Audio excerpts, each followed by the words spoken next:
The nomination of Judge Sotomayor to the Supreme Court.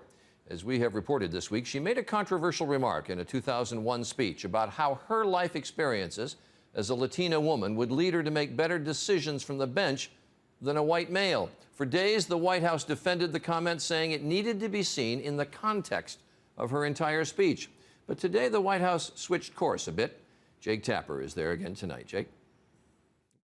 It has become perhaps the chief conservative criticism against Judge Sotomayor.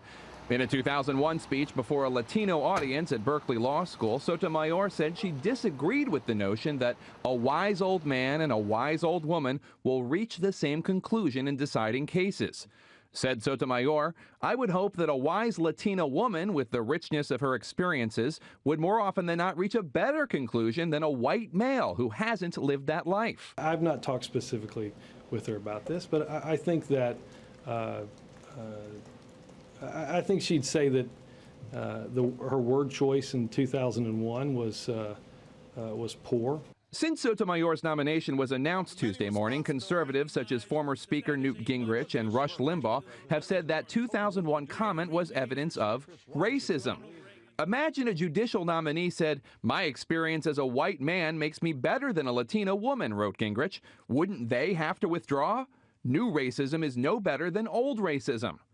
White House spokesman Robert Gibbs today insisted Sotomayor would today not say a Latina woman would reach a better conclusion than a white man.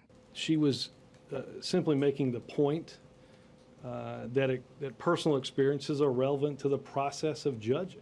Gibbs quoted from the 2006 confirmation hearings of conservative Justice Samuel Alito, whose father immigrated from Italy. When I get a case about discrimination, I have to think about people in my own family who suffered discrimination. While clearly the White House felt it needed to nip this growing controversy, many Republicans disagree with the charges of racism. I think it's terrible.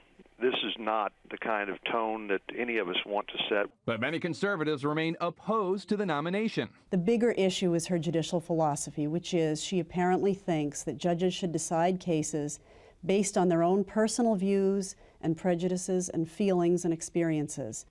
But Charlie, the Supreme Court is about to rule in a case in which Judge Sotomayor sided against some white firefighters who alleged racial discrimination. So this issue of ethnic identity politics is not likely to go away anytime soon.